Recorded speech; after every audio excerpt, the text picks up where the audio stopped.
Hey everyone, and welcome to Uncharted Realms' Friday event. We got another Armory Blitz for you, coming at you here in round one on an awesome end of the week Friday night. You know it's awesome because, everybody's working for the weekend. And you just get that time off. So, you know what? Send it, right? So, we're excited. I got myself, Brent, and streamer to be named sitting next to me in the awesome production studio. Excited to bring you this coverage and this event. We got ourselves Connor on the Dorinthia against Michael on the Briar. I think Connor debated me a little bit there, told me he was going to play some Oldhim today. But it looks to be incorrect. Michael there on the Briar, the new Tales of Aria heroes. Awesome here there. So, before we get too far into it, how's everybody doing? If you're watching this back, let me know. Drop it in the comments or hit the Discord down below. If you find yourself enjoying the content at any point throughout this stream or on the future videos, hit that like button. Let us know you're having a great time. So, we're going to go as Connor as a turn one player. Didn't come in with anything, just arsenal a card and drew up. That means Michael is our tempo player. He led it off with a Tome into a Weave Lightning, which then generated an embodiment of lightning off the Briar ability when you play two non-attack action cards. When you play two non-attack action cards, and the second one you play that turn, you will generate an embodiment of lightning, which states when you play an attack action card, destroy it, and the attack gains go again. So Michael's going to give his next attack here go again. He has Weave Lightning out there, so the next lightning or elemental attack that he plays will gain plus 3, and if it's fused, it will also get go again. So double go again won't stack, but he will still fuse it. A Rites of Lightning. It will do 1 arcane off the start, and then 7 total on the physical. So Connor over here is rocking one Null Rune Barrier. One Null Rune Hood, which gives him Arcane Barrier 1. Connor pitches to block the 1 Arcane, now facing an attack of 7. Briar here likes to get different damage types in because it triggers the other ability of Briar. Whenever an attack action card deals damage, remember that is deals damage, not just hits, but deals damage, you will create an embodiment of Earth, which allows you to block, which increases your non-attack actions block by +1 for each embodiment. Connor here will block for 7 using 2 equipment pieces and a card from the hand.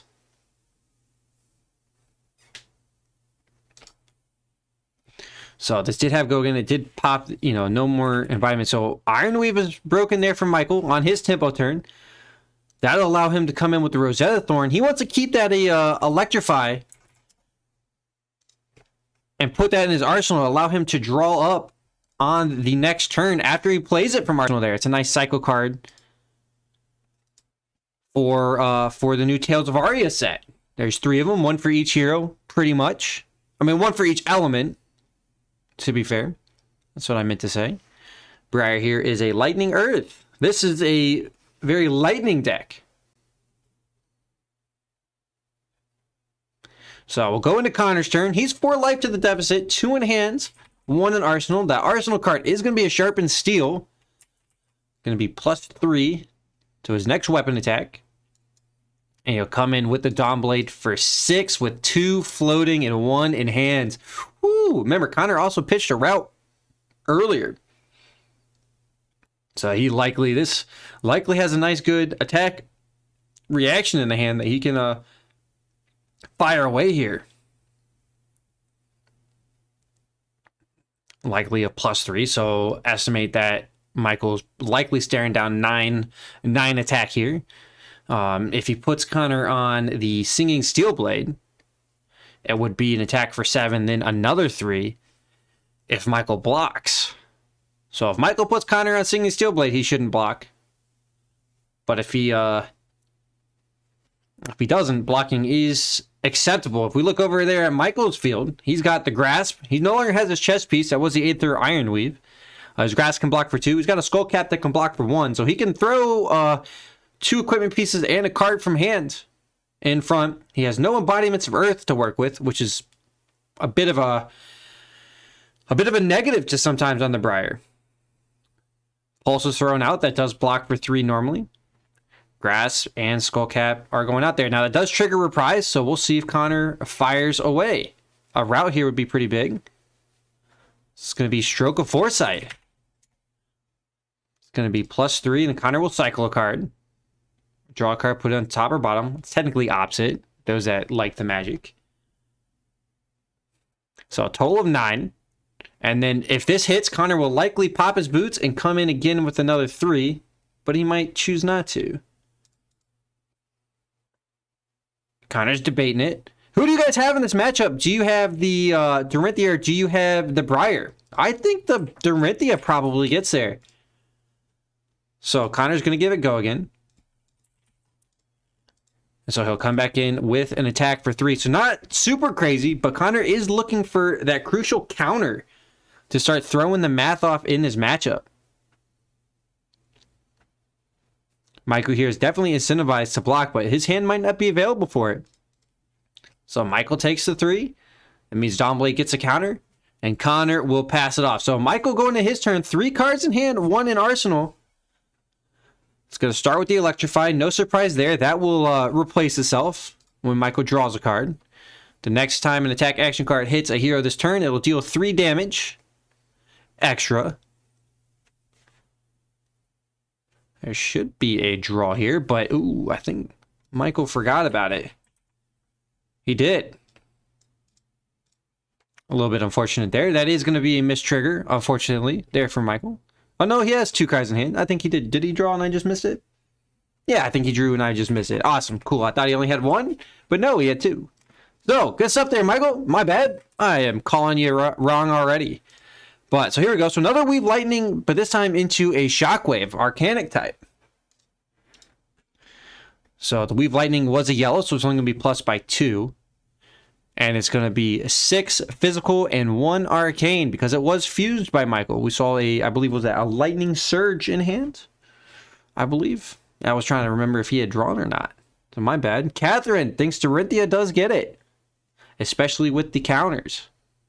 Connor going to take the 1 arcane. That'll generate an embodiment of Earth. And then Connor blocks for 6.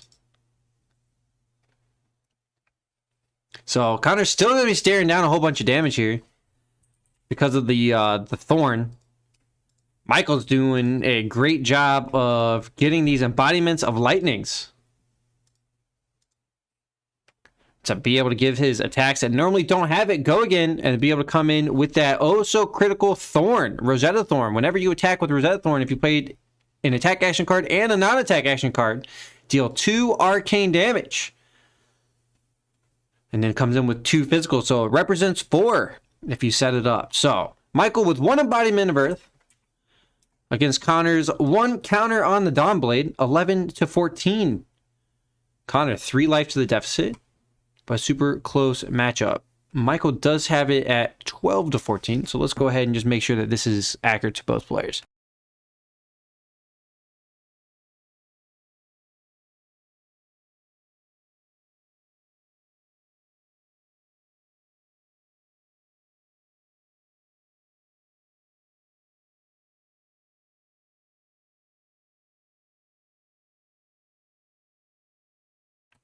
All right, yeah, got it accurate. Sweet. Looks like Michael just had missed the arcane damage.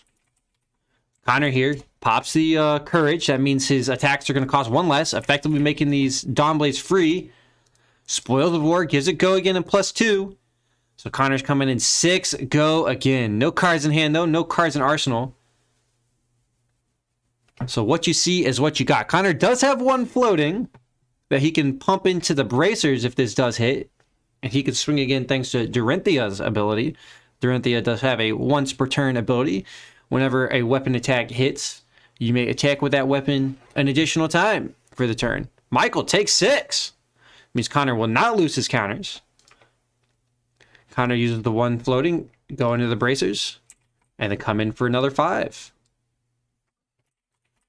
Ooh, that tells me Michael has a spicy hand here. Now, his Skullcap will block for another 1, so he's got 2 in equipment, Michael does, if he wants to use it.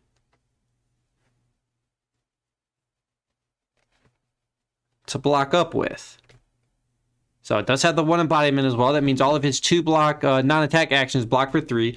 The one thing you do got to be careful with, yeah, Force of Nature is a non-attack action that's going to be 3 normally, plus up to 4. The grass makes it 5, and he blocks it away. So Connor does not get a second counter. That would have been way too good for the Dorinthia for our warrior player. But Michael is now out of the grass.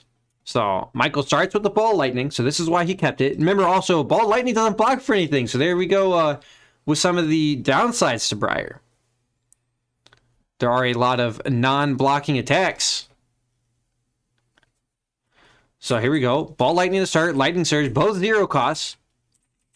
This is going to be a red Lightning Surge, so 0 for 4. It does have Go again. Connor, no blocks, goes to reactions, no reactions from Michael. Connor gonna block for 4 with the sink below. Opting not to sink. Opting to sink. Opting not to sink. No sinking here. Only swimming. Anyways, E-Strike, Michael follows up for 7. Connor now facing attack for 7, but he knows that's it on this turn. Michael coming in with some just monster attacks. Making a strong case for Briar. I like it. Great addition on the E-Strikes here. Doesn't fuse a card. Connor will block for 3. Take 4. Fall to 7. So very close game here. 8 to 7. The only difference though is Connor does have an attack for 4 on the Dawnblade straight up. This is likely what we're going to see here. It was a sigil as well. So Connor here opting to go for some damage over maybe gaining some life. I agree with that idea. Michael does create an embodiment there from the E-Strike.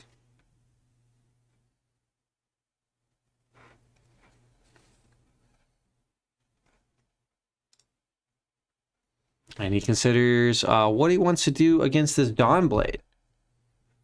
Anybody want to change their vote on who you think is going to win? The Dorinthia or the Briar?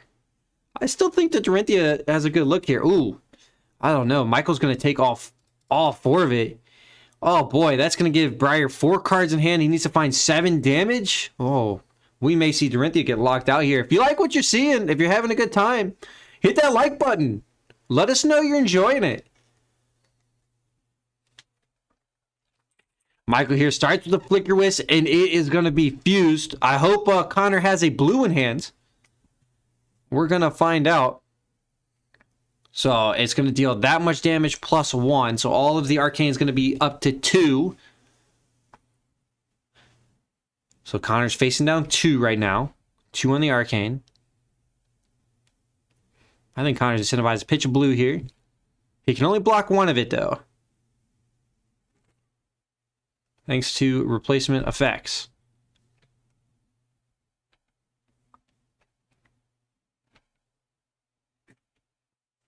Connor takes 2 arcane. Falls to 5. 5 to 4. Close ball game. It's a nail biter. It's a nail biter, just like the Worlds game. For those that like League of Legends, Cloud9, baby. Made it out of groups today. Just had to get that shout out. I'm sure we'll hear that again. But great celebratory period. I know it's a different game. Not even the same style of game, but I know there's some League of Legends guys in here.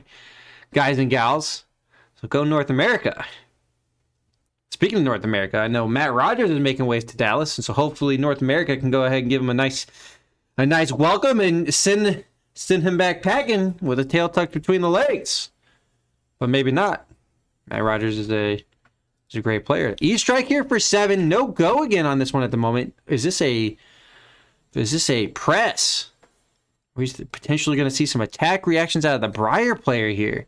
Interesting. Was definitely an interesting lead going Flicker Wisp into that. That's going to leave Michael with a card in hand. Connor here blocks for 7, leaves 2. Michael gives it go again. And then pitch 1 to go 2 and 2. So Connor might fall to 1 here if he takes it all. Oh, takes 3 arcane. actually.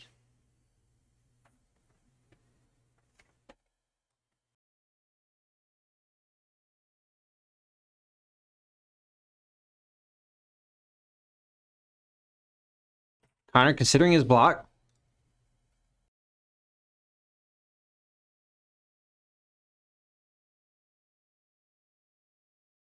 Yeah.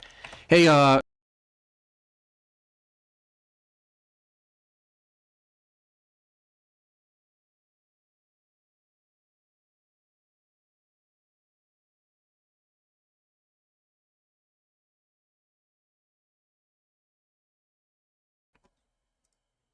all right, so little change up there on the blocks there. Had to reset a second, because Flickerwist does specify action card.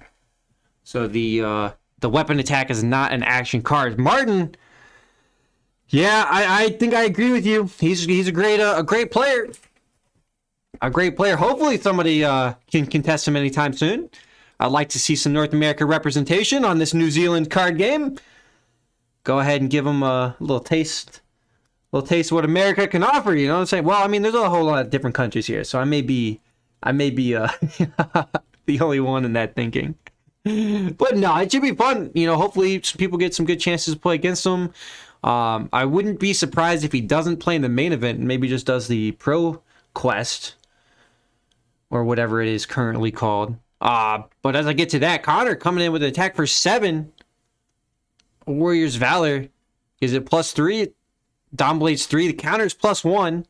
Connor does have 1 floating that he can attack with again, should this Dawnblade hit. So very scary turn here.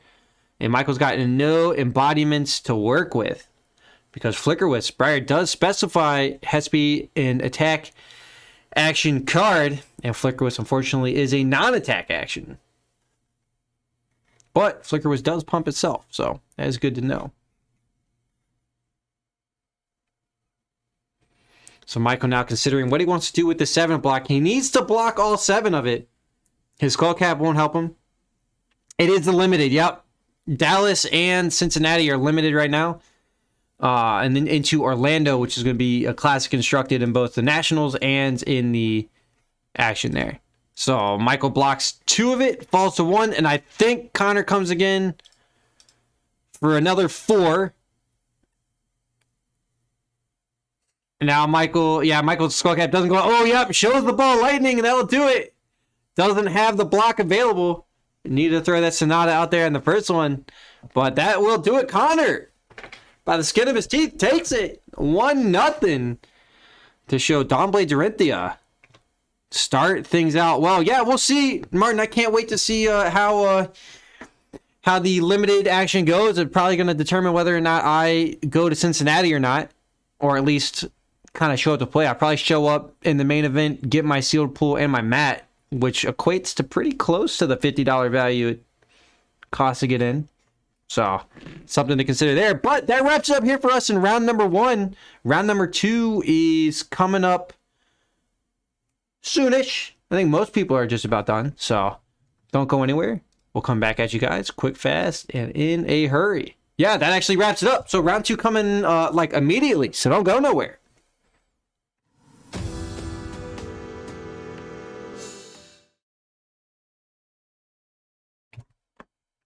Hey everyone, welcome back to Uncharted Realms' Friday Armory event. I'm Brent alongside streamer to be named, bringing you round 2 coverage of tonight. Yeah, tonight's Armory, 6 rounds. Connor versus Kenneth. Connor won in our last rounds in a very close, nail-biting match against Briar. He now faces Prism, so Connor will be our champion of tonight. We will follow his route through here as long as he continues to win. I'm hoping Kenneth does well. I like the Prism. I love the Prism. But Dorinthia does have some serious strength in Prism. This is going to be aggro Prism. I do know that. And Connor had a pretty crazy turn 1. We kind of came in the middle of it. Weapon attack into Nourishing. Nourishing. Pretty big card out of Monarch. If you have no attack action cards in your graveyard, it gains Dominate and +1 Intellect if you hit. That was pretty scary, so Connor stacked that up pretty well, preventing Kenneth from being able to block it. for the total of 7. And so Connor gets a 7, or excuse, oh, not 7. He gets a 5-card hand. Kenneth came in with Enigma Chimera. It does have Phantasm, so Connor popped it with his second Nourishing. Phantasm states if it's defended by a non-illusionist action card that has 6 or more power, well, it would be an attack action card. There you go. It will destroy itself and close the combat chain. Kenneth there lost his Phantasm and had to Arsenal and pass away. Kenneth's not rocking the footsteps just yet. I think he's waiting on it. I think they're in the mail. They're coming. Connor here will play Sharpened Steel. And Kenneth is playing a very aggro Prism look, so the footsteps do matter for him quite a bit.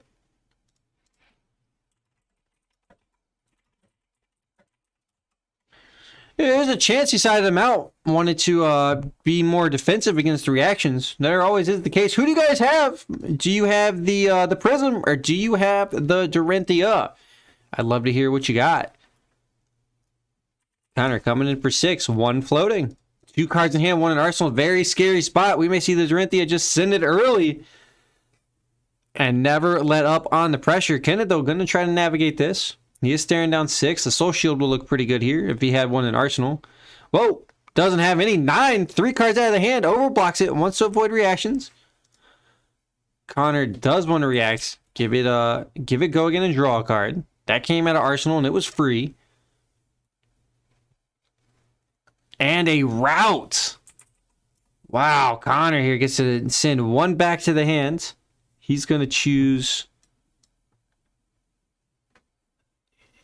He has all these Heralds. Herald War Tunes, Triumph, and Protection to send back. He sends back the Protection. So a total of 9 attack into 6 block. Pretty decent. And that Glint gives it go again. So it doesn't even need to pop his bracers there. So he's probably going to put 1 into the bracers and 1 back into the Dawnblade to come in again. So 4 on this attack. If it hits, Connor will get a counter on the Dawnblade. I expect this one to probably hit. Oh, actually, Ken is going to pitch to go into the Ironhides to block for 4. He will lose those, but that is a great time to do it. Use 1 card to block for 4. Pretty decent there. Kenneth should be able to pitch the card in hand and come in with an attack out of arsenal to at least get some pressure back. Goliath Gauntlets at the start. Herald Edition for 7. It does have Phantasm though, so we'll see if Connor has any more 6 powers. The only ones he could have left would be the Command and Conquers. He definitely doesn't have it. So 3 from hand, but Connor goes to reactions. He might have a shunt. Oh, it's a sink below for 7 total on the block. Connor opting not to sink. This time he's sure of it. So Ken, a great try there. Didn't get the draw, didn't get to the soul, but did get 2 cards out there from Connor. One of them did come from Arsenal. Cat thinks Dory. If she gets the counters going, she has it. I kind of agree with that. I think that's going to be very indicative of how this game works. I do know Dorinthia stacks well against Prism, at least aggro Prism. This is the specific reason why. So Kenneth blocks 9. Connor, no reactions. Arsenal's a card and passes. Kenneth, on his turn, nothing to do. So he Arsenal's a card and passes as well. So back into Connor with full tempo advantage. 4 cards in hand. Here's a second Warrior's Valor. That's his last red one. Coming in for 6, but this time he's got cards in hand and a card in arsenal. We may see some reactions here. Kenneth can't really afford to keep blocking 9. He will get attrition. He will get decked out. Oh boy.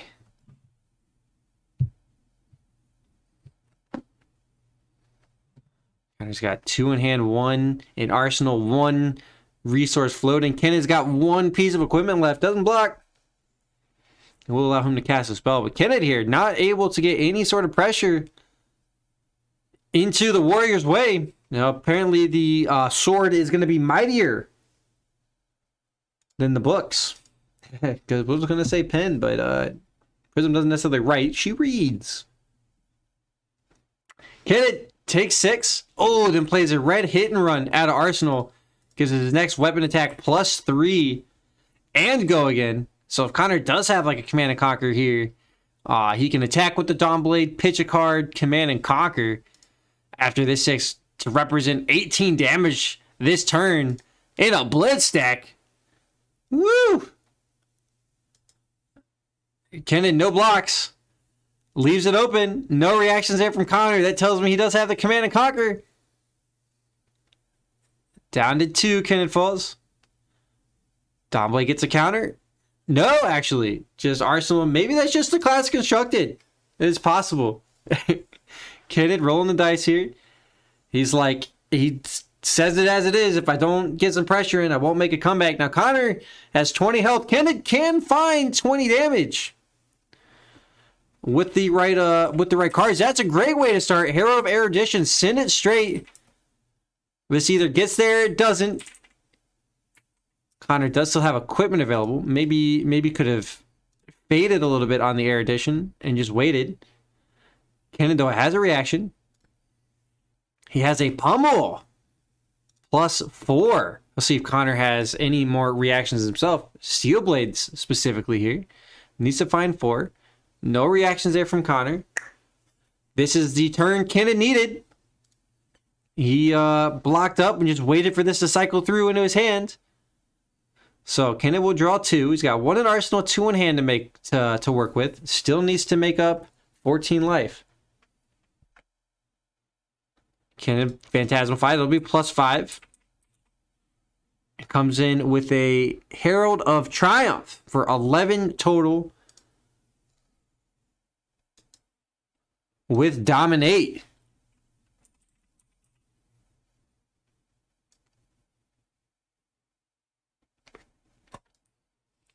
So. Oh, no, not a Herald of Triumph. A Herald of... That might be. No, hold on.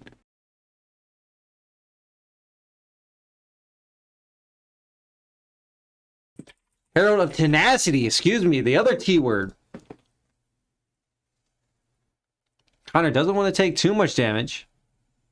It is only 11, though. So this is the turn Kenan needed. I do think Connor is more incentivized just not to block this and use the cards from his hand on his turn. We do know he doesn't have attack reactions that can function without reprise. So kind of maybe indicates to me that he might have an Iron Song response or a defense reaction there.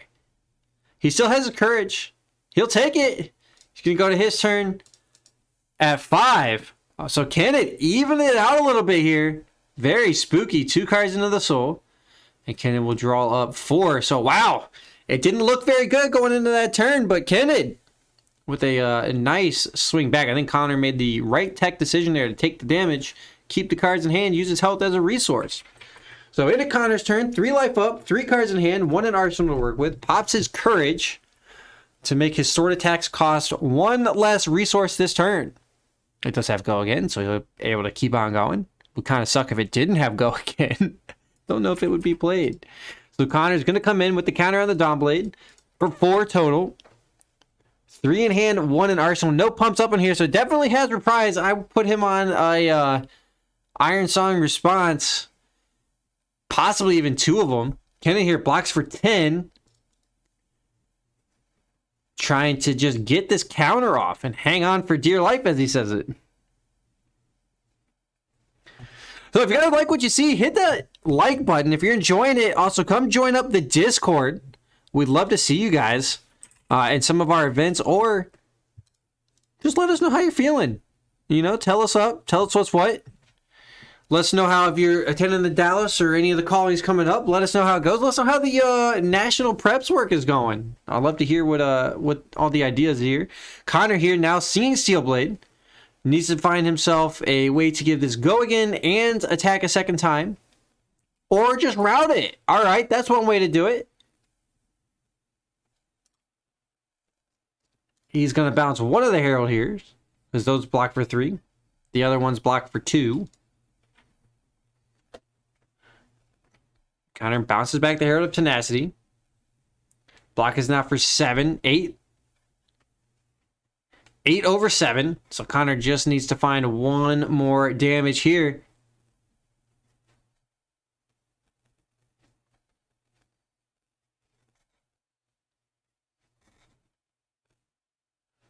Can it make a shield?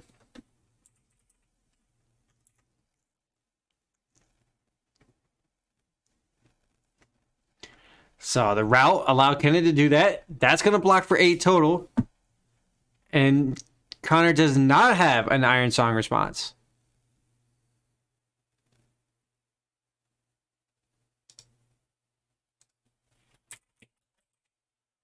So no more reactions there. So 8 block it is. Connor doesn't get the hit. Doesn't get the go again. Doesn't continue on with his turn to close out the game and loses the counter on the Dawnblade. Oh boy, well done there by Kenneth to survive through that turn. That was pretty spooky, pretty scary. I thought that was going to be it, but no. Connor, though, does get the full tempo. Kenneth's going to get to draw up on his turn. Draws the 4, passes away. Still has 1 card there in this hole. So could see that shenanigans again, but Kenneth did succeed in getting the counter. But the longer you wait here, I figured the more time Connor's going to have to get these pieces. I'm very interested to see what's in this arsenal. I was wrong when I thought it might be. It's possibly just a shunt. What do you think about that? Producer man, shunt? Maybe. Maybe. Kenneth's going to block for 9. Keep 1 card. Just try to set himself up for future turns is what he's trying to do. Also has the Heart and Cross Strap he can use to fire away with the 2 of. 9 over 5 is good. Connor will then sigil. Go up to 8.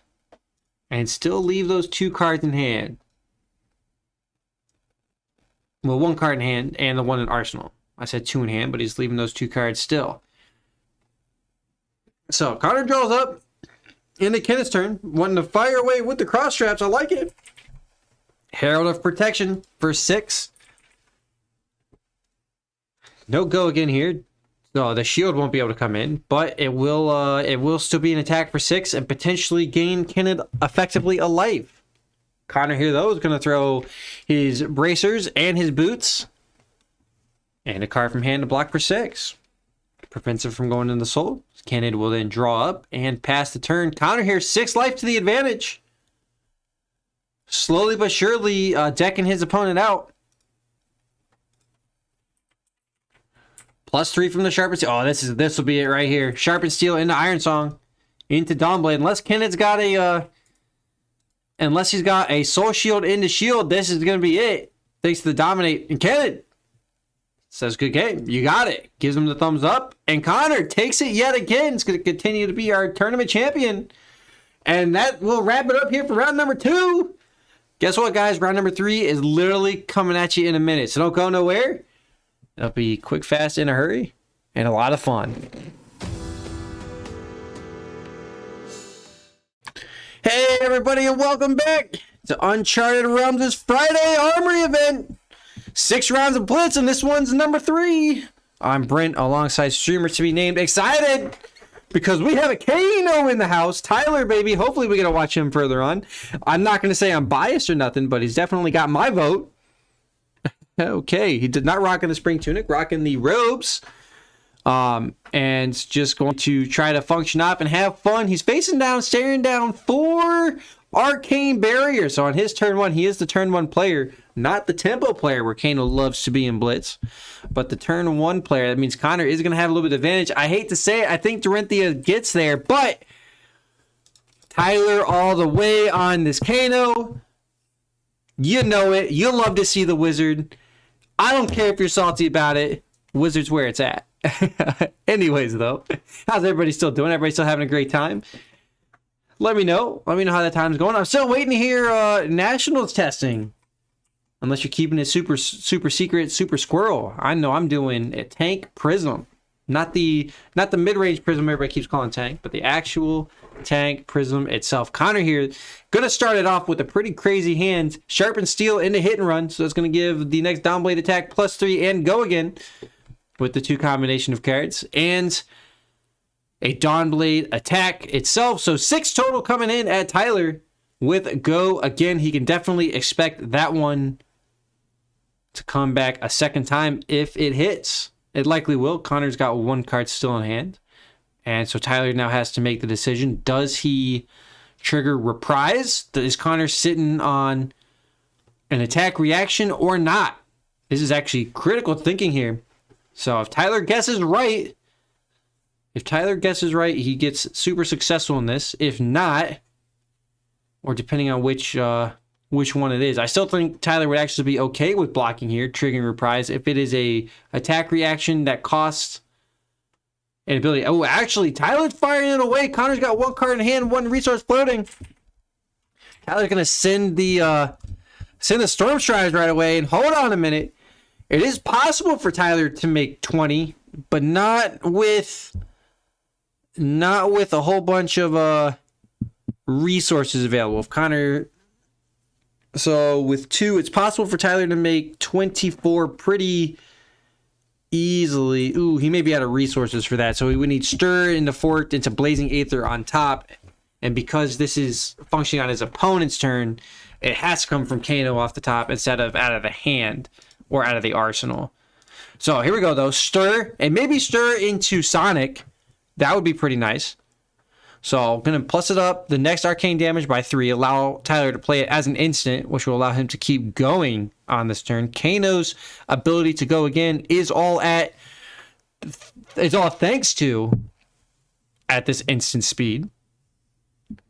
From what I'm seeing right now, though, I'm kind of seeing Tyler probably should have just held it and waited on his turn, but we are going to see. He may have fired his load off a little early, saw the shields were down a minute, and just wanted to send it. So we're going to find out. Stir lets the attack resolve. All right. Tyler takes 6 damage, falls to 9. Connor comes in with the Dawnblade for 3. This is where I think Tyler should have just let this happen instead of firing out the Storm Charge. I think he accidentally fired his load a little early.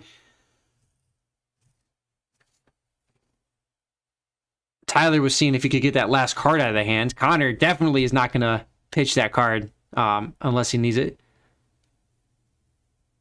Ooh. Pitched a yellow and a red, so can't even pump this Crucible. So it's just going to be the normal +3.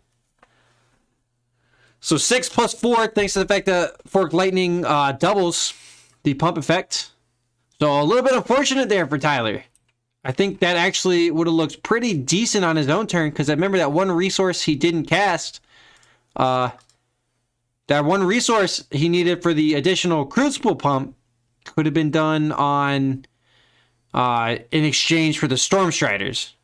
But Tyler sent it away and is now going to be in a little bit of trouble. Now has to find 10 damage blind off the top, because Connor is going to represent lethal on this first attack here.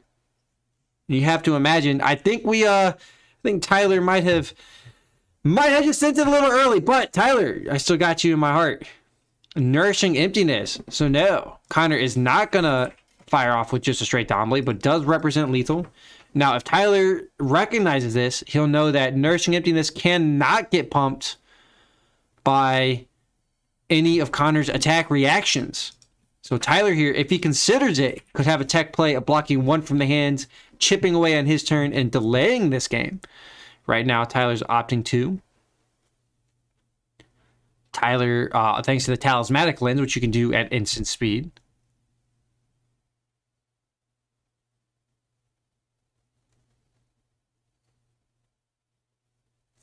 Tyler here considering. Yeah, I do see a case to be made. Tyler just blocks 1 or 2 cards, keeps 2, chips away a little bit, or gets 2 cards out of the hand there from Connor, and then can fire off again.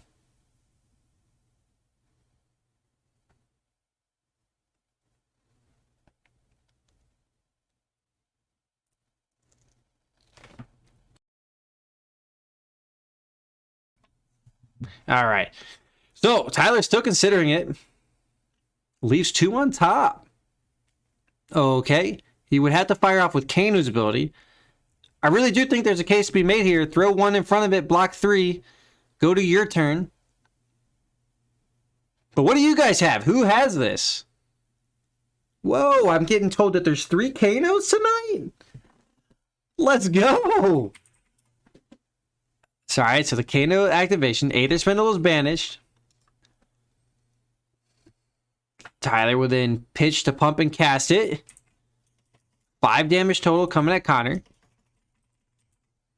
Connor right now is incentivized to just pitch to block it.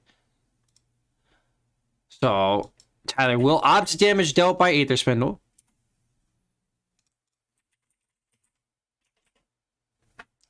Connor will block 4 of it, take 1. Tyler will just opt the card he knows about. Yep, he's seen that one before. Does he want to leave it there now? We're going to find out. That leaves Tyler 2 cards in hand, so he definitely won't be able to function off on his turn. We'll have to block with one of them. Metacarpus and the Robes. Neither of those block for anything. That one did go to the bottom. So Connor's still 1 card in hand, so at least 1 resource. Blocks with the Blazing Aether. So I would have liked to maybe see that Blazing Aether go to the arsenal. Oh, I'm way okay with it. And Connor here gets shafted to the Kano all the time. I know that because I personally do it. He can watch that back and complain about it later. But in all reality, that's why you see Connor rocking the 4 Arcane Barrier, because he's learned that 4 Arcane Barrier is the way to survive as a Dory. Because Kano actually, with the right Kano, with the right Kano builds, it's actually pretty easy to take that match. It is still competitive, but you just have to navigate it around the idea of reprise and what attacks and stuff can be coming in. Like Tyler there could have critically saved stuff on his turn to then get cards out of his opponent on the next turn. Yeah, I approached the matchup a little bit. So mainly I'm trying to, so hold on a second here. Connor is going to go 9-9. Warrior's Valor, the Dawnblade, and the Iron Song. Yeah, I figured this one's probably over right here. And it will be. Tyler Black. So would you have to make the moment you lose the dice and go first? No, that's fine if you have. So your deck has to be constructed in such a way that you have the bigger spells, which in Blitz is what you want. In Classic Constructed, you want the more of the go wider. But in Blitz, you do want your Aether Spindles, you want your Forked, and you want your Voltic Bolts to just try to get over if they do, because there are going to rock 3 the majority of the average rocks 3 Norrund. So the idea, even if you go first, is okay, I spend my load, and then what you're trying to do is just chip away damage until you have the guaranteed kill. So 2 cards out of your hand to block every turn, try to get 2 cards out of their hands, because they're still going to attack you, right? And you're just trying to turn it into a little minor race, but on 2 cards each. You run in the standard Kano list with all the tall spells. How many blues, reds, and yellows? I actually cut one of the Chain Lightnings. I only run one of the Chain Lightnings. I do actually run a Tome. Or do I? I may have cut it in the Blitz list. I have to double check what I'm currently at. But the idea behind it is that you want to get 2 cards out of your opponent's hand every turn as the Kano player. You definitely want to go second, right? But if you do end up going first, you're actually pretty decent if you have the taller spells. So you just look, if you don't see the Voltic Bolts, if you don't see the tall spells, you just don't even send it. You just wait and you hold the stuff in your hand, you put the stuff in arsenal. But the biggest way to go about it is, there's part of your problem is you're running 2 chains, 2 tomes. I tell you to even cut both the tomes and one of the chains, if not both the chains, to be fair. So, ooh.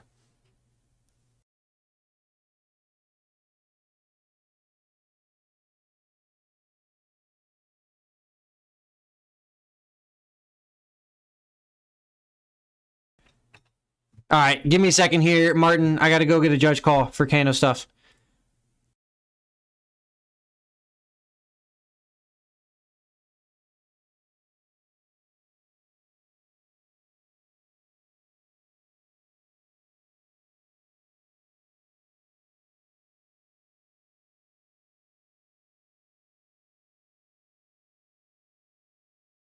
I would say reds, Martin. I run just about, I think I run 19 to 20 reds.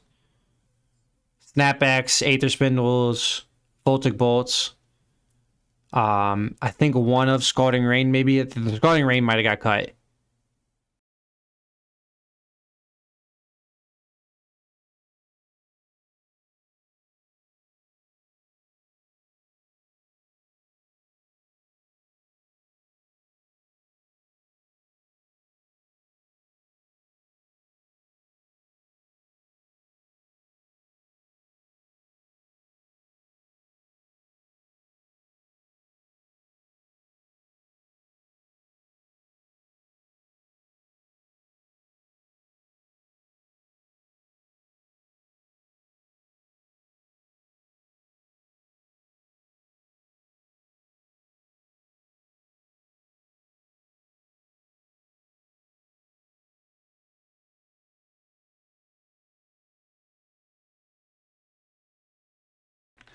Yeah, so Martin, the idea behind most of those, so you do run the snapbacks as well. The Scaldings, they're give or take though, man. You can take them or leave them.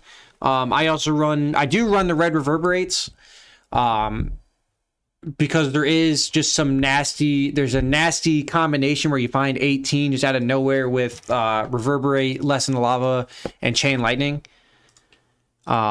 Just absolutely nasty. You get 9 damage. You could actually even function off with 2 reverberates. But the chain lightning allows you to do it without having one of those in, like, one of them can be an arsenal type of thing.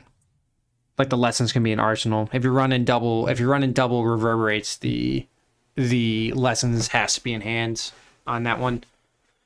Yeah, I like, so like the tome was kind of hit or miss. So the idea is that you can block with, so every single one of my cards except Stir and the energy potions block for a total of, they block for a total of 3. Every one of the cards blocks for 3 except the red Stirs and the energy potions. If I'm running the tome in, there's one more that blocks for 2. But the idea behind that, I have it right now, is that I don't want any misses for the Sonic. Oh, I do run nourishing emptiness. Keep that in mind. Nope, no centering foresights. They only block for 2. They don't fire away. They don't function very well. You don't really care, right? Because if you run the strategy where you're blocking with 2 cards, firing away with 2 cards, there's never a time to actually cast it or to spend it. Like, and then you got to play around the idea of, when you have your 4-card hand, if you go to block, okay, if I ever am blocking this turn, I'm just going to chip away with 2 cards on my next turn, right? So that's always the idea behind that. And then you kind of just keep functioning away off there. You pop your Storm Striders when you see great opportunities. But remember, once you pop your Storm Striders and you go off, you better have them under 5 health. If you can't get them under 5 health, guaranteed, you don't pop your Storm Striders. Yeah, exactly. I used to actually run Fate for Scenes. I got to go get round 4 started, so give me a second there, Martin. I'll talk to you more about it.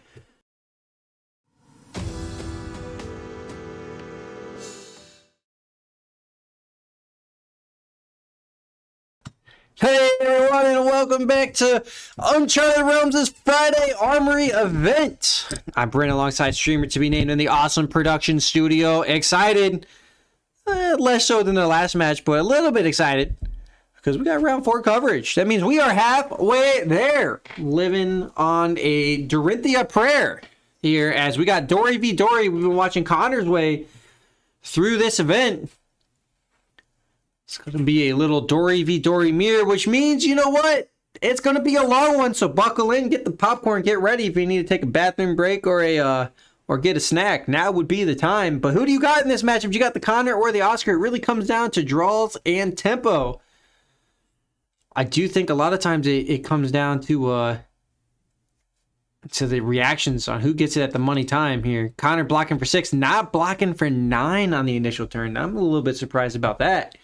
As we see Oscar, our turn 1 player, Connor, our tempo player. Oscar here going to react with an overpowered. 7 pumps that up to 7 total. This is where I think, oh, that's why Connor didn't block. He had a sink below, which is going to cover it. So Oscar then will arsenal a card and pass along. These Dory players play opposite on their equipment. We got Oscar in the right hands, Connor in the left. So maybe this is a righty v lefty match. What do you think? I was excited for Kano's, but it looks like our Dory players are eating them up. I hear a lot of Kano, a lot of Dory. And then a Prism. And one more, so gonna be another hero in there somewhere. Connor coming in for 6. But yeah, I love it. Seeing all the Kanos out today. If you love Kano, hit that like button. If you don't like Kano, hit that like button anyways, right? I know you know you're enjoying yourself. You can be salty about it while you hit it. I jest. Kano's the best. I wish he was better in Classic Constructed. But you know what? Speaking of Classic Constructed, Sunday's event will be Classic Constructed for those looking to do some more prep in that regard, or just see kind of how the meta's shaking out. I have high expectations to see I expect to see a whole bunch of Prism, a whole bunch of Oldhim, and a whole bunch of Bravo. That's kind of the top 3 I am expecting. I think Dorinthia might come in there as well, but that is what I am expecting. All right, so Connor here coming in, Warriors Valor and Dawnblade for 6 total. Oscar throws the squad at it on the equipment.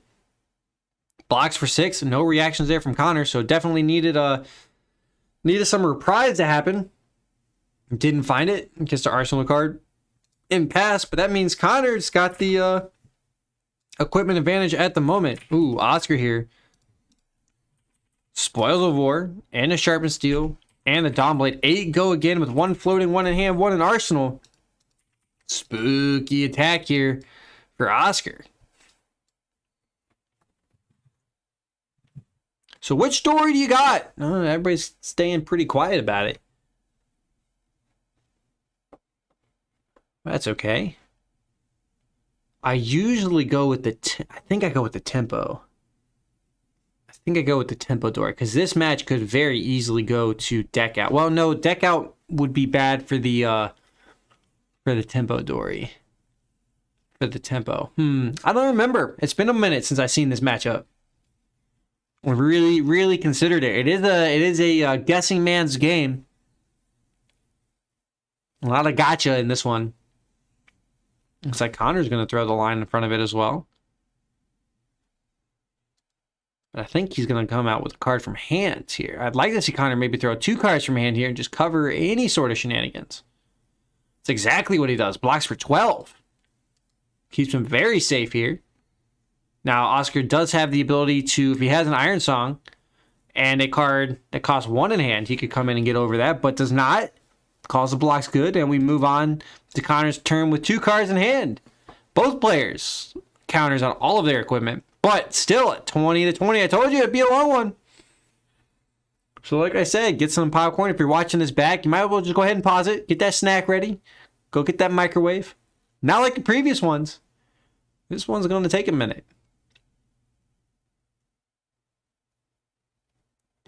So Connor now considering on his turn. 2 cards in hand, 1 card in arsenal to work with.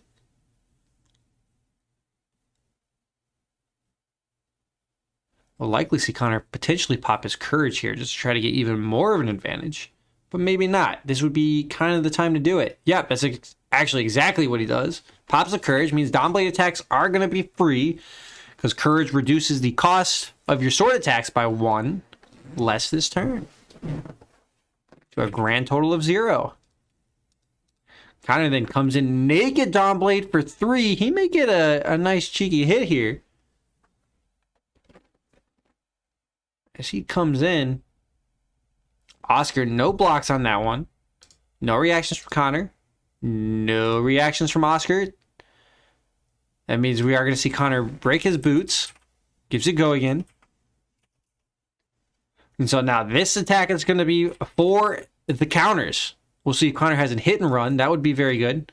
Whoa! Or just a Nourishing Emptiness 6. Dominate doesn't care about the counters. Whoa! Hello. 1 floating there technically for Connor. Doesn't matter. He can't react to the Nourishing Emptiness at all. All of the Dawnblade Dorinthia attack reactions target weapon attacks. And Nourishing Emptiness is not that, so Oscar does not have to mind that. But this will have a Dominate, and if it hits, +1, gain an Intellect. Oscar's throwing 3 from the hand, 1 from the Skull Cap because he's at less life, and the last block on the Courage. Oscar really liked that. Got all of his equipment and destroy the Courage. Means Oscar will not have that ability on his now on his turn. So pretty decent Courage there, breaking because of the Temper. Oscar fires off Red, Sharp, and Steel. That's probably gonna change some stuff for him. Pitches a blue for it. Has 2 floating. Coming in for 6 straight up. 1 in hand, 1 in arsenal, 2 floating. Both players right now are... I guess Connor has 1 block left on the gloves. On his bracers there. Can't block with the Skull Cap right now, even though he will potentially be able to block with it again. Connor calls no blocks on the first one. No reactions from either player. Connor will take 6. Falls into 14. That means his Skull Cap can now block, so he's got 2 blocking equipment right now. Oscar does pop the boots. No surprise there. Pumps it. And comes in with a Dawn Blade. Remember, Oscar didn't fire off with 0 on the Iron Song if he had it in Arsenal. So I don't think he does. Connor, no blocks there, though. He'll let Oscar get it. And Oscar gets the first counter on the Dawn Blade. Wow, look at that. Oscar found himself 7 life up, but Connor's got 4 cards in hand, 1 in Arsenal. This must be a monster turn. We are going to see, because that was a lot of damage to take and a lot of pressure to give up. Oh, I see it now. Iron Song Determination. Yeah, that makes sense. Iron Song Determination, Sharpened Steel out of Arsenal there. Maybe Oscar was sleeping on a Steel Blade Shunt in Arsenal. How crazy would that be? Hidden Run as well. Connor can pitch a blue and swing for 7 with Dominate, Go Again, 2 floating. If this is a Sharpened Steel in Arsenal here, Oscar will have just practically won this game. We'll see, though. Great turn here, though, from Connor. You'd hate to see it if Oscar just had the pieces available, but it doesn't look like he's not firing it off right away.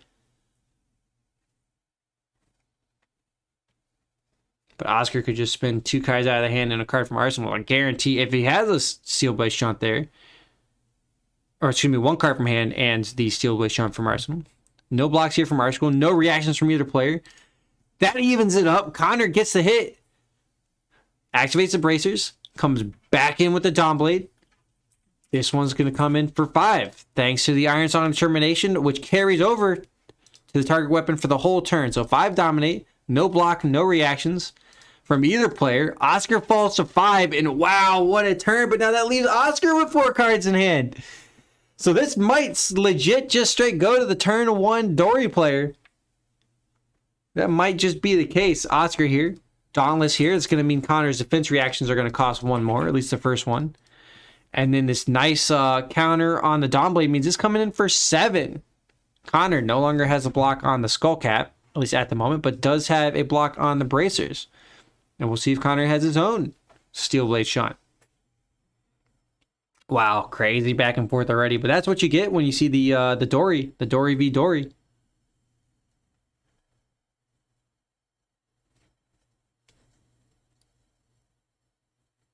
Connor's considering the blocks. Definitely a guessing game here. Oscar's got 2 cards in hand, 1 in Arsenal.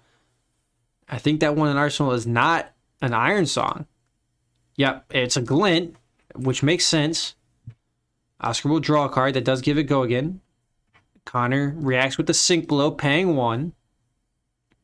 I kind of would have liked to see Connor go with that second card out of hands and just go into his turn, taking the counter off as his opponent. Iron Song response. That's going to pump it up. So Connor's in a little bit of trouble if he doesn't have another reaction here. No reactions there. Takes 3, falls to 7. And this Dawn Blade will be able to come again. It will not lose its counters either. Got Go Again thanks to the Glint. And Oscar here representing 2 resources, 1 card in hand. Thanks that all to that Glint draw. That Glint was so good. Connor blocks for 2 with equipment. Leaves himself No, can't block with a helmet. Blocks for 1.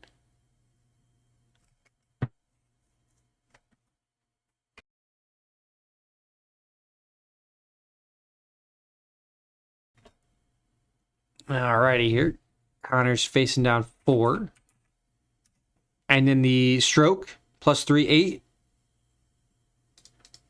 And that'll do it. Oscar snuck it away. I have to go for a judge call real quick. But man, Oscar, turn 1, turns out it is Dory. Whoever gets the turn 1 gets there. There was a couple chances, but that will close it out here for round number 4. Round number 5 will come quick. Don't worry. Catch you guys shortly.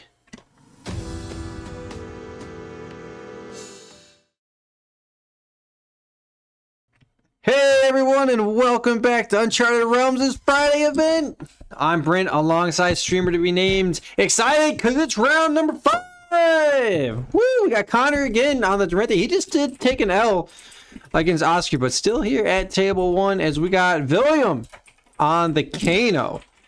I'm just gonna keep showcasing players as a Dory v Kano matchup. Gonna get the wide berth. Everybody tonight is gonna make their way up to stream, or they should.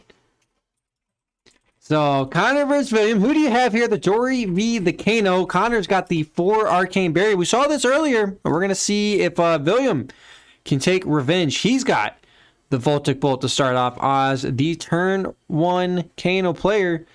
William will get 2 damage in. That means it's going to be a 15 to 18 ball game to start it off. So, we'll see.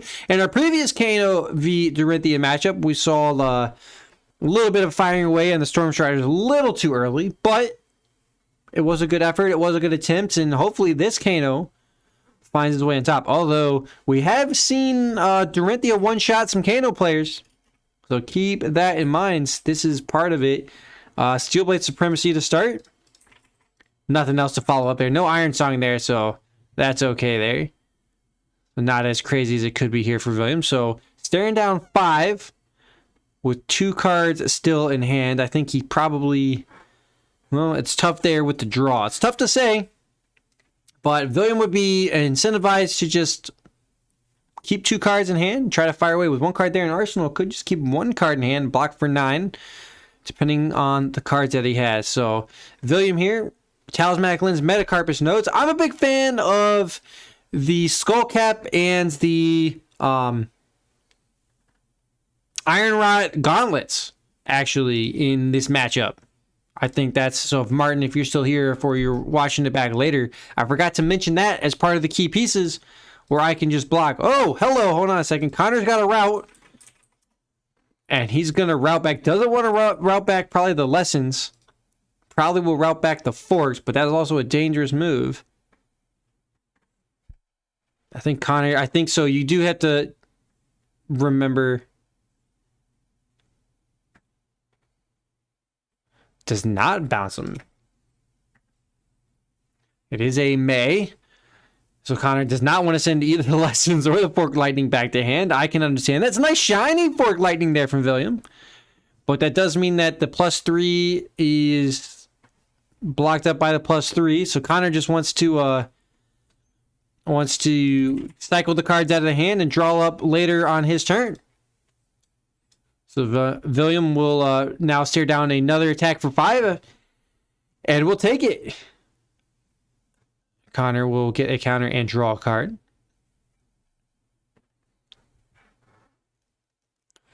Connor will then Arsenal and pass the turn. So William now finds himself 10 life to the deficit. Gonna try to fire off, and here we go. Nourishing Emptiness. Great card there because your opponent plays mainly... No rune equipment, so Nourishing there. There's not going to be any attack actions in the graveyard for a wizard player. So this is going to be 6 with Dominate, and if it hits +1, which Kano loves, gets that extra intellect. Connor, though, is going to go no blocks and go to reactions. He does have a Sink Below out of hand. Does he have a card in Arsenal? Does he have another one? He does not. Takes 2. William will draw 5. And we may see our Kano player try to fire it off right here and try to end the game. We're going to find out, though. 16 is pretty tough to do if Connor leaves any cards back in hands. Almost nigh improbable. It is still possible. So here we go. Connor, though, starts with the spoils. Needs to just find a lethal attack here. Swinging in for 6. So is definitely representing lethal with the cards he has in hand. William is okay to fire off a little bit if he goes off the top with his hero ability. I always like to sometimes do that. Take a look at what's there. See what you want to work with. And then continue to block after that. William would also be incentivized to get this counter off. Not allow this Dawn Blade to hit the first time. William will crack the lens. So with 2 cards still in hand there for Connor, it is going to be tough for William to make the 16. He does like those cards, though. I would be okay with William dropping 3 cards down the block. But if he does have some Sonic stuff... Okay, so William does go... Yep, finds a Sonic Boom off of Kano. So he's going to fire away a little bit here. Get these cards out of hand. Avoid any attack reactions. Connor here, though, if he's not facing 16, should just keep everything tight. So William going ham here. Remember that he did opt that second one to the top. So he doesn't know what this Sonic Boom is going to hit. Connor will block for it. Takes 1. It's a stir there. William will spin 1 to cast it. Spins the 1 to do it. Sonic Boom does reduce it by 1 cost because that's the damage that hit. William's going to pitch a blue. Oh, Chain Lightning. Hello. And the Metacarpus. That'll leave him with 1 floating. So Chain Lightning there is going to do 7 total. Now, if William has a Blazing Aether here, he will at least represent lethal damage. He's done 1 already if he gets 7 in here. But Connor does have blocks.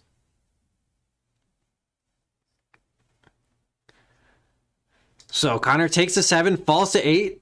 William, if he has a Blazing Aether, he'll pop his boots here. Yep, he does.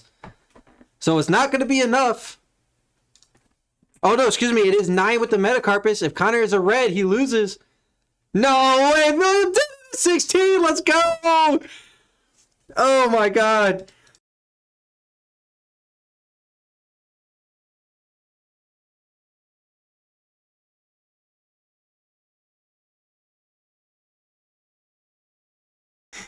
Kano did it. I had to go celebrate there for a second.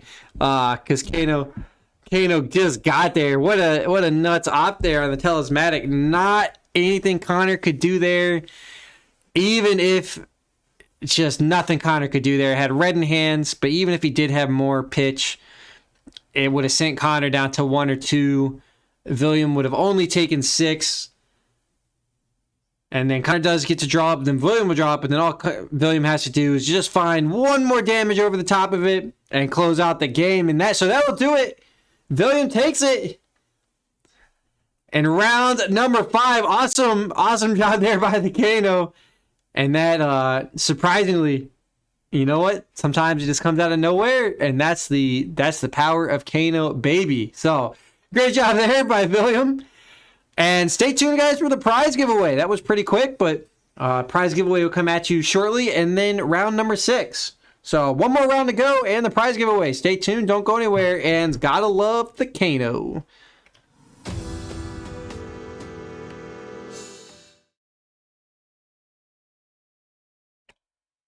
Hey everyone, welcome to the giveaway. We'll give it a minute. We will give it a minute for your YouTube ads.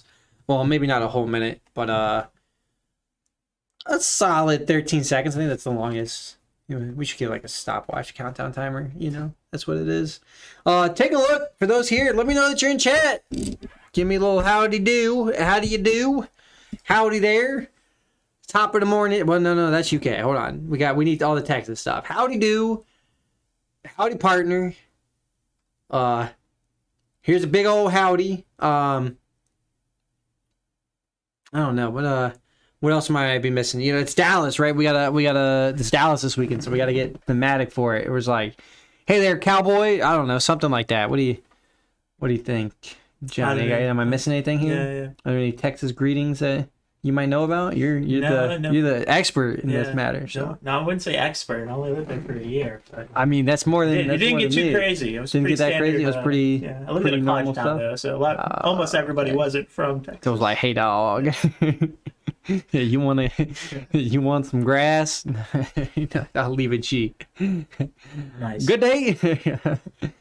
Yo, Scry, what's going on? Yeah, you're catching the tail end of it, but you can always rewatch it back. Yeah. Glad to see you here, though. If you guys are enjoying it, if you're having a great time, hit that like button, especially if you're in your prize giveaway. I hear it sends you higher up the list.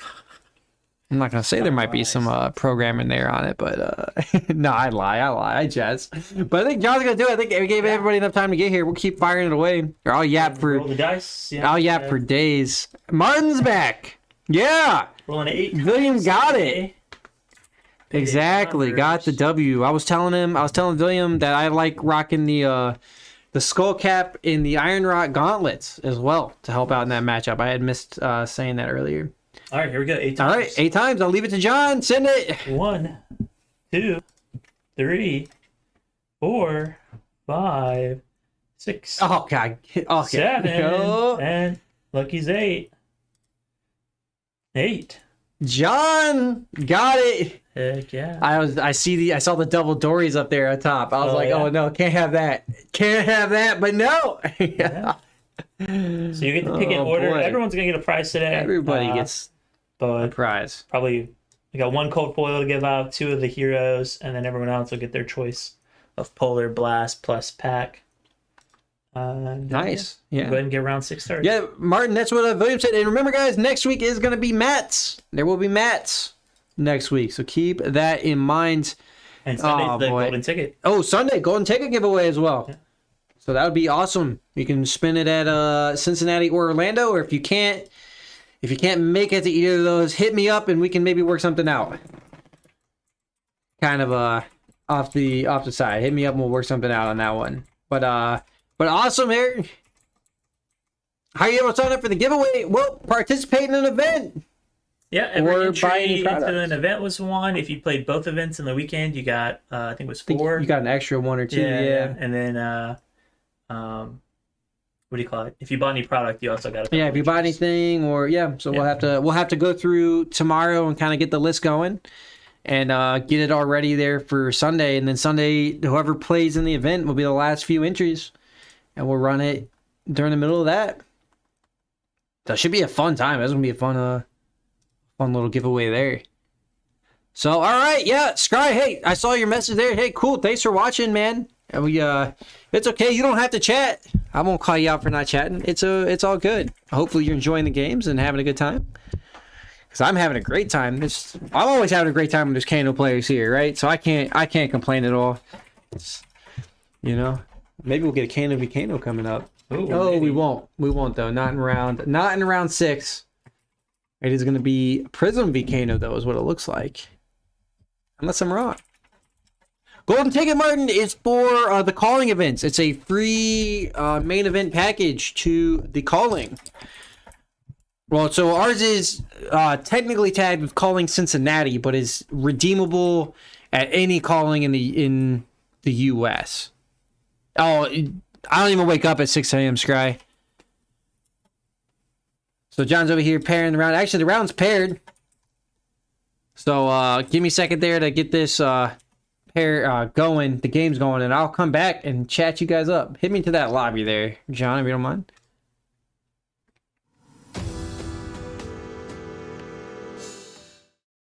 Hey everyone, welcome back. Uncharted Realms' Friday Armory event. We got another Kano. Tyler's back on the big screen, back in the Showtime, and not even playing Bravo, playing that awesome wizard. He's up against our aggro Prism, Kenneth, otherwise known as Hat, if you see him walking around on the Discord. But Brent, how is that possible? I don't know. You figure that out. That's not for me to know. How do you walk on the internet? Well, you know what? That's, I guess, for me to know and you to find out. Anyways, I'm Brent, alongside streamer to be named in the production studio. Excited to wrap up coverage here. Not because the coverage is ending, because we see another Kano. You can never be upset about that. And we're going into Kenneth as a turn 1 player. This could be a pretty rough matchup for the Kano. We did just watch Tyler win against the Dorinthia, but this time he's against a super aggro Prism. Spears of Serenity was the first bit as our players banter a little bit back and forth. This one's going to have 4 go again. Tyler will block 1, go to 14. Who do you guys have? Do you have the Wizard or do you have the Prism? I love the Wizard, so I'm definitely going to do the Wizard. But Prism, I think, probably has the favorite in the matchup.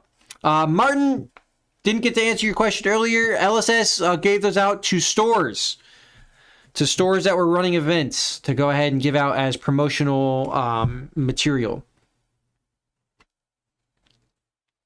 So we are excited and awesome and thankful to LSS for allowing us to be able to participate in that. And Kenan here is going to participate in making a giant attack. So Phantasm by yellow, I mean plus 4, plus the gauntlets at plus 2. And so Kenan, if he has a Herald of Erudition here, this is going to be pretty nasty. Herald of Tenacity, though, it's still going to have Dominate. 12 with Dominate. Oh my god, not in Erudition, but damage. And sometimes damage is all you need. Tyler here only going to be able to block with 1 card. This is why I like that armor equipment. I'm telling you, fellas. But this is definitely a straight race. I'd probably be rocking the Talismanic Lens and Metacarpus nodes myself. This is definitely a race scenario. Staring at 12. Tyler's at 14. Ooh, and we haven't even gotten to Tyler's turn 1. Scary business. Kenan, he is rocking 2 Arcane Barriers, so good math there for Tyler. Ooh, Tyler throws a Sonic Boom out of the hand. I'm not sure that's a card I would want to get rid of, but he may be stacked up on top of it. We see Tyler did have double yellows in hand, which definitely hurts. Tyler falls to 5. And that's going to end it here. So Tyler is probably going to have something to do at the end step. Shenanigans is afoot. Tyler pops the Talismanic Lens. Wants to look at it. At what's on top. Likely has double blue still in hand that he wants to function with.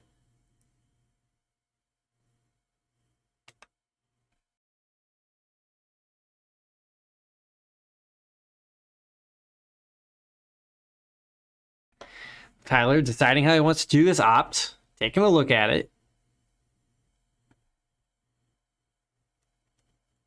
Tyler rocking a little bit different than a lot of other wizards you see, but the robes. Rocking the Robe of Rapture to give himself 3 mana. Effectively a blue pitch to fire off the top. So we'll see now what Tyler wants to do. Did opt to the top. So we'll likely come in here with an attack. Or, alternatively, he could just draw it. We'll see if he fires away or draws. He just draws it. So he stacks it up to draw it up.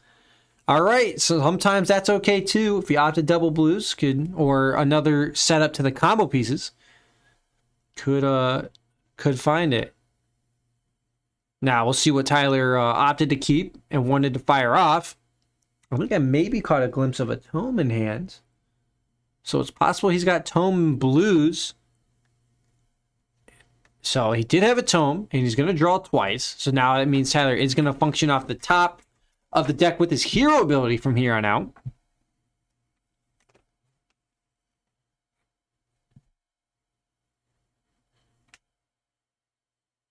And so we'll see. Ooh, I see at least a blue Voltic, which is pitched to Kano, defined.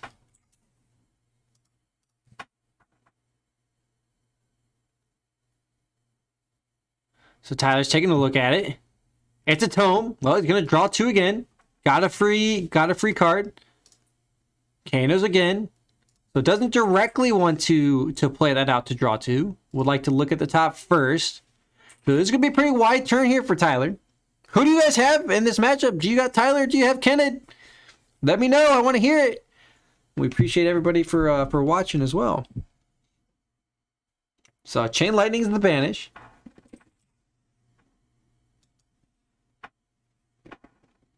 So Chain Lightning is active here. Oh, question here.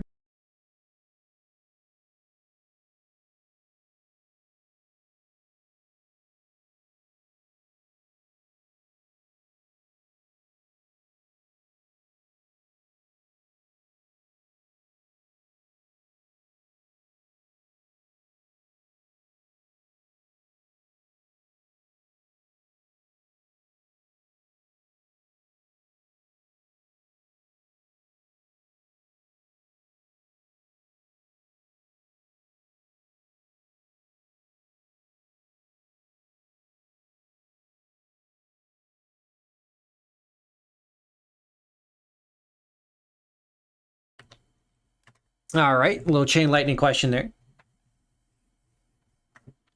We got it all figured out for him, though.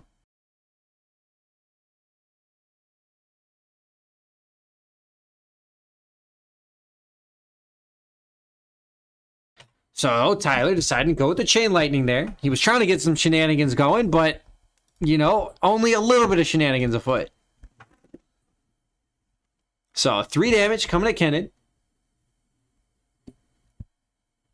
And he can play his next wizard non-attack action card this turn as though it were an instant. So one of Kano's ways to gain go again. Kenneth has 2 arcane barrier, and he can block up to 2 per source. So Tyler has pretty good rates here. All of his stuff is guaranteed to hit. The sonic booms, the lessons in lavas, reverberates if he plays them. Everything is guaranteed to hit. Cannon now making a decision. So Tyler's still 2 cards in hand and that tome in arsenal, which I'm surprised he didn't fire off earlier to draw. Because remember, if he plays this tome now, he can already play this tome as instant speed. And this tome already gets the instant. So I would have liked to seen the tome first to draw 2. And just keep the turn going. Get yourself more information to work with. Kenneth's going to pitch 2 to block 2. Takes 1. Or pitch 3 to block. No, pitch 2 to block 2. Takes 1. Tyler then now going to use that chain lightning effects to pump the crucible into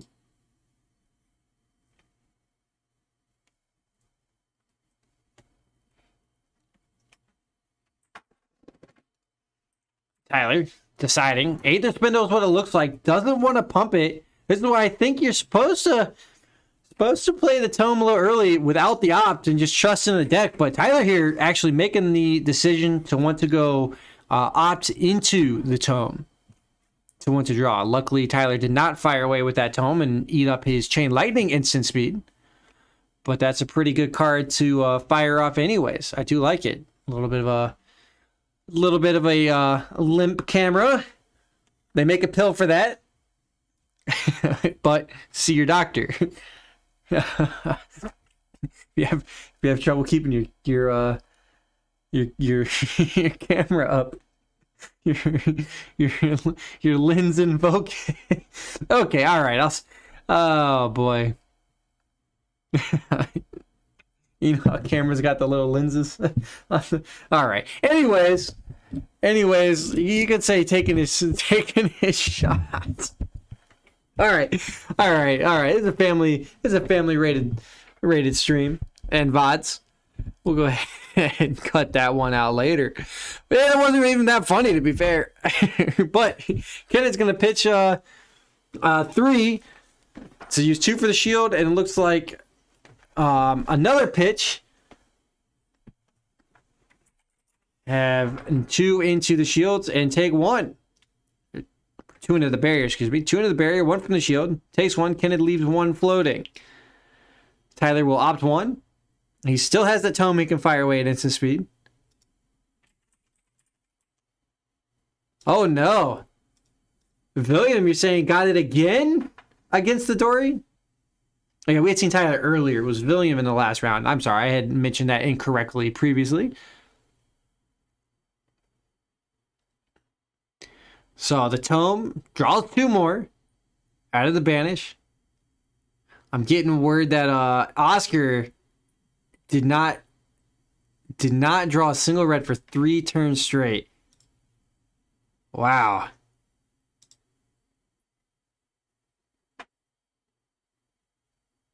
So just not a lot of damage to return. I'm actually okay when Dory draws all reds because I get a crack back against no defenses. Oh, single blue. Yeah, okay. I was ready to say. I was like, all right, I'll go with it. I'll go with the line. But yeah, that makes sense to me. I've had a lot of matches in the local area against the local Dorinthia player that just has a full 9 red, or no, excuse me, full 12 red back to back, and cannot do anything. And at that point, you are just dead or Renos. There's no question about it. Tyler's still questioning his turn. He's still got stuff to do. I stand corrected. Tyler Arsenal passes. Kenneth will also attempt to Arsenal and pass. Tyler does have a chance to fire off on his instep. He doesn't want to. Wants to just fire away on his own turn, pull more cards out. That is the Blitz strategy, in my opinion, right there. I think you're seeing it in action. I thought that turn was going to get a little bit more scarier, but alas, it did not. I thought that was about to get wild, but we didn't quite see it getting there. It might be due to the effect of Tyler throwing away that Sonic Boom earlier, instead of keeping it in hand. Now, I think it replaced with an Aether Spindle, which is not all bad, but at least the other Kano's doing well. I love hearing Williams at the 2-1 into the Dory. I'm okay with that. I'd love to see the 3-0, but you take what you can get. I'm not greedy about it. So Tyler now figuring out whether he wants to fire away on the instep. I promise you he does not. Exactly, does nothing. That's smart. Sometimes you do, knowing when to go is the idea.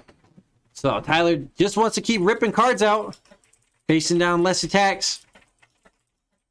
Kenneth, though, just needs to survive through a turn, not take any damage, and just come back in for some heavy hitters. I actually, in the last turn, I would have been okay if, just because we knew how the turn fell off there for Tyler at the end. I think Kenneth would have been incentivized to just eat some damage on that turn. This turn, I think he's going to eat a lot of damage because Stir to start. It's going to give Tyler's next Wizard non-attack action card allowed to be played at instant speed and +3 damage. It's going to be +4, so this looks like it's probably a Forked Lightning coming in. If Tyler's got the Forked Lightning Blazing, well, no, he wouldn't have. Yeah, he would have enough cards for it if he does. If he's got a blue in hand,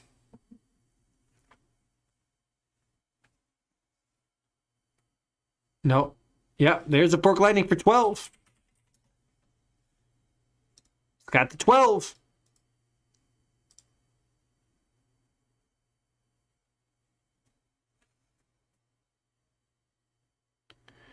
Now Tyler's not going to be able to Storm Striders into Blazing Aether because he doesn't have the Tunic mana. But Kenneth will take 10, fall to 8. Use 2 to block it. Yeah, I think so as well, Martin. I think so as well. Because if you have Tunic there and it's active, that's a kill. I would not have been active at this point. It would, I believe, only be at 2. I believe it only would be at 2. We're going into Kenneth's turn 3, I think. But we go into Kenneth's turn with 3 cards in hand, 1 in arsenal, and likely, Kano's going to have to find it here. It's at 8. Pretty reasonable to make. I would not be surprised if Kano wraps it up. Kenneth, Phantasmify. Yep, so here we go. Hair to Bear Edition. This is it. Kenneth's got 1 card in hand, so up to 2 block. If Tyler gets 10 damage here, he's got it guaranteed. So we'll see.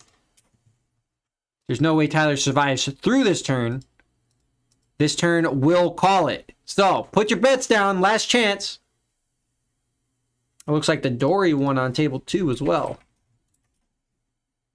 Alright, so Tyler's going off. He's going with his hero ability, not with the Storm Striders. So it is going to cost some extra resources. Finds an Aether Spindle on top. That's 4. Needs to find 10 damage total. Tyler sends it. I'm surprised he didn't pump it. 1 card in hand there for Kenneth. Just for 4. And Tyler will opt for the damage dealt.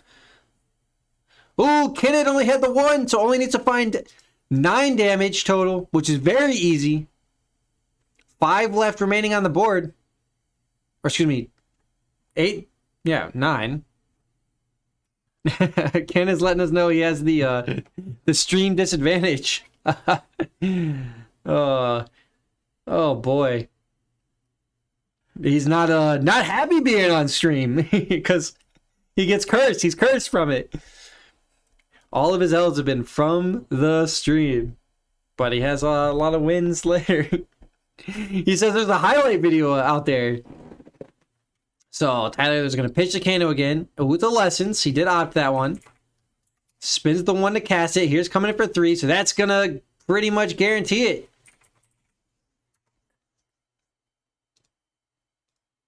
Does not search. It's because he had left the Blazing Aether there on top. Alternatively, there, Tyler could have also just activated Kano in response to playing the lessons, banishing that, and still get the search if he wanted to stack up future turns. Or anything else going on, but Tyler gets there. Oh, man, yeah, Kano winning into Prism. Who would have thought? Tyler had a great lineup and a great look at it. Kenneth, I think, maybe spent too many cards a turn prior, and Kenneth could have represented more damage on a turn he knew Tyler couldn't kill him. And so I think Kenneth maybe mistakenly pitched to block a whole bunch of damage that he should have just probably taken. But you couldn't know, right? It was a pretty deadly turn, though. Tyler did represent with the double tome, right? So the double tome is pretty nuts to kind of work around. But I do think there that in Kenneth, in Tyler's turn 2, Kenneth probably, or turn, was that Tyler's turn 1? Yeah, Tyler's turn 1. When Kenneth pitched all the resources there to block it up, I think he would have just been more incentivized to say, hey, you physically have to make 20 damage on this turn, or whatever it is, 12 damage. And actually, now that I think about it, I think Tyler would have had the Tunic mana. But yeah, I think Kenneth just needed to take the damage and be like, hey, find the 18 to 20 damage or whatever his life was at the time. Because Kano can find it, but it has to be damn near perfect, and you can already go ahead and notice, okay, if he's firing up with the Storm Striders, you can block it up. So you can just block just enough at the ends to make it count, and then Kenneth could just come back in with a lethal string of attacks on 2 to 3 cards. So, but it didn't happen that way. Tyler maybe snuck away scandalously with the win. May have snuck it out and got there, but that wraps it up. That actually is gonna close up coverage because Kano won on table 3 as well. So it's a big happy Kano day, and the Dorinthia won on 2 though, so that's unfortunate. You never want to see that. I jest, but hey, on behalf of myself, John, and James, us here at Uncharted Realms, we appreciate you guys hanging out, watching, playing in the events. If you like what you saw, hit that like button, hit the subscribe, hit the Discord up in the link below. Come say us, come tell us how you're doing, come see us, come play one of our events. We run them Friday at 5 p.m. Eastern Standard Time and Sunday at 2 p.m. Eastern Standard Time. We love to have you. We love interacting with you guys, and if it wasn't for you, we wouldn't be here. So we enjoy facilitating this gameplay and this action for you guys. And Martin, yeah, thanks for hanging out with me. Thanks for talking. And you know what? Take care. As usual, we'll catch you guys on Sunday.